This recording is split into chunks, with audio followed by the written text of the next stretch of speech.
ታቦቱ ጠረጴዛ ነው ወይስ አይደለም እያሉ ሲያንገላቱት እየተመለከትን ነው። ፍትህ እንላለን ለጠረጴዛው። እስኪ ዶክተር ምን እንደሚል ሊቀ ሊቃውንቱን ሰምተን ሐሳብ እንሰጥበታለን። ስለዚህ የእመቤታችንን አማላጅነት ይገልጻል። ያ የብሉይ ኪዳን ጠረጴዛ ወደ ታቦቱ የሚገባውንም ሊቀ ካህናት ይረዳል፣ ይራዳል። ያ የብሉይ ኪዳኑ ጠረጴዛ ግን ታቦቱ አይደለም። ይሄ ማለት ምን ማለት ነው? እመቤታችን እግዚአብሔር አይደለችም። እመቤታችን ኢየሱስ ክርስቶስ አይደለችም። እመቤታችን መድኃኔ ዓለም አይደለችም። ግን የእግዚአብሔር እናት ናት። ግን የፈጣሪ እናት ናት። እግዚአብሔርን በስጋ የወለደች። ይሄ ነው ምሳሌው። ስለዚህ እኛ ግን ከጠረጴዛው ስጋውንና ደሙን ተቀበልን ሲል በኋላ ላይ ከመስቀል ጋር እንዴት እንደተገናኘ ነግራችኋለሁ። ጠረጴዛው የተባለው መስቀሉን ነው።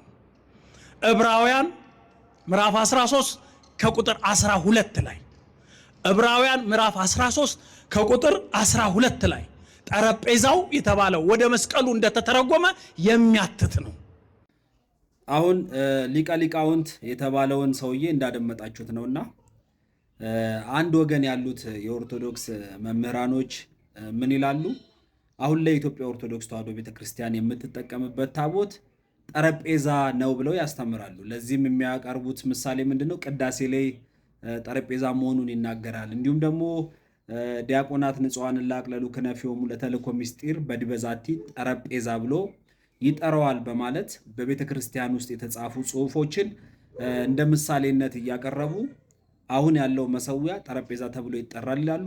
አሁን የሰማችሁት ደግሞ በቤተ ክርስቲያን ውስጥ ሊቀ ሊቃውንት የሚባለው ወንድማችን አገልጋዩ በፍጹም ጠረጴዛ ተብሎ አይጠራም የሚል አስተምሮ ከዚህ ቀደም አስተምሮ ነበር። ድጋሚ ለዛ ምላሽ ይሆን ዘንድ አሁን ጠረጴዛ ብለን ልንጠራው የምንችለው ጽላቱን ሳይሆን መስቀሉን ነው የሚል እንግዳና አዲስ ትምህርት ይዞ መጥቷል።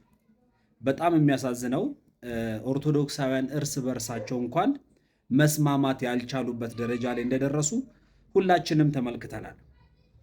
እውነት ለመናገር የእግዚአብሔር ቃል እንደዛ አይለንም። ምክንያቱም አሁን በሐዲስ ኪዳን መሰዊያ ብለን ታቦትን እንድንቀበል ታቦት ላይ እንድንሰዋ የሚያዝ የእግዚአብሔር ቃል በፍጹም የለም።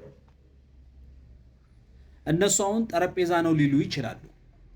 ነገር ግን መስዋዕቱ እንኳን አሁን እውነት ለመናገር በውስጥ የሚያገለግሉ ካህናት ሊያውቁ ይችላሉ፣ ዲያቆናት ሊያውቁ ይችላሉ፣ ሚስጥር የተካፈሉ ሰዎች ሊያውቁ ይችላሉ እንጂ እዛ ላይ ህብስቱ ተወስዶ አሁን እነሱ ጠረጴዛ ነው ገበታ ነው ሲሉ ከቤተልሔም የተሰዋው መስዋዕት መጥቶ ቀጥታ ጽሌው ላይ ወይም ጽላቱ ላይ ወይም ደግሞ ታቦት የሚሉት ላይ ወይንም ደግሞ ገበታና ጠረጴዛ የሚሉት ላይ አይቀመጥም።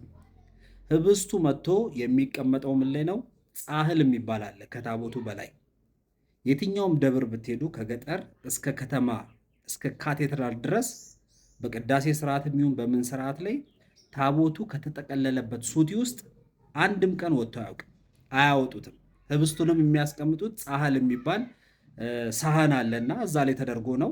ካህኑም ሲፈትት ብድግ አድርጎት ሀበነ ሲል እላይ ይቆርሰዋል እንጂ አንድም ጽላቱ ላይ አድርጎ የሚፈትት ወይም የሚቆርስ ካህን የለም። ይህ የሚያሳየው ምንድን ነው? እርስ በርሳቸው እንኳን በእግዚአብሔር ቃል ላይ ያላቸው እውቀት የተለያየና የተዛባ መሆኑን ልንመለከት እንችላለን። በኤርምያስ 3:16 ላይ የእግዚአብሔር ቃል ሲናገር ስለ ታቦት እንደማንሽተው እንደማያስቡት እንደማይደረግ በግልጽ ተጽፏል እዛ ላይ እና ከእግዚአብሔር ቃል ጋር ባንጣላ የእግዚአብሔርን ቃል ብንቀበል መልእክቴን አስተላልፋለሁኝ። ክብር ለኢየሱስ ይሁን። ስለኛ የሞተውን ስለኛ ቤዛ የሆነውን በራስ ቅል ኮረብታ ላይ ስጋውን የቆረሰውን ደሙን ያፈሰሰውን ክርስቶስን ብቻ በመመልከት የዘላለም ሕይወት እንድናገኝ ጥሪ ያቀርባለሁ። ተባረኩልኝ።